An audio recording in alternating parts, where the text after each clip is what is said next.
Dito tayo ngayon guys, mag-harvest po tayo ng palm oil. Tinatanggal muna yung mga dahon guys bago ihulog yung bunga. O kaya yan guys, nahulog na yung isang bunga.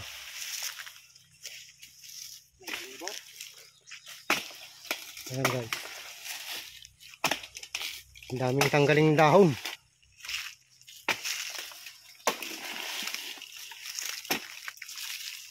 Ayan guys, oh. Kailangan i-clear muna yung dahon. Dalawa na yung bunga na nakuha guys.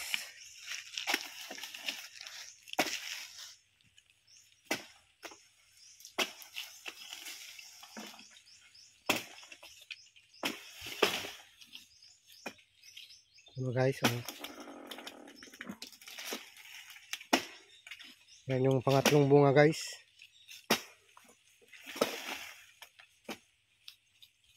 Isang katutak na pirsa ang maubos guys bago matapos ang isang puno ng palm. Ayan, ito na guys.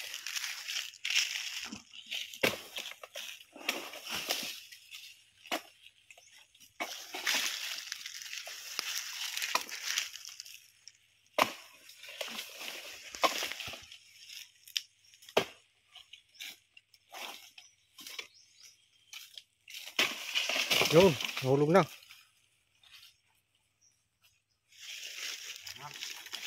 Bali, apat guys. Bali, apat. Ito.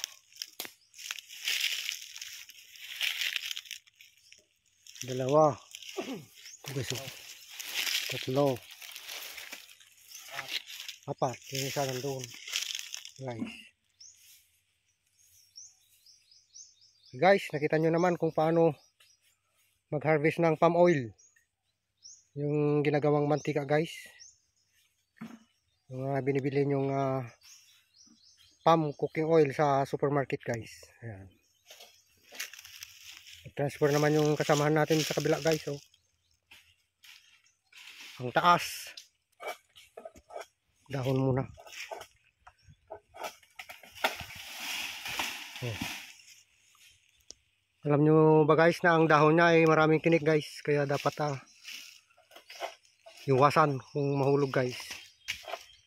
Kasi maraming tinik. Parang lagari. Yan yung bungang hinog guys. Oh. Yan yung kanyang ihulog. Diba ang hirap guys ano. Yun. Hulog na guys. Malaki. Napakabigat ito guys. So, yan. Ayan. So guys, maraming tinik. Hindi basta-basta yung hawakan ito guys. Dapat sticker yung pangpulot guys.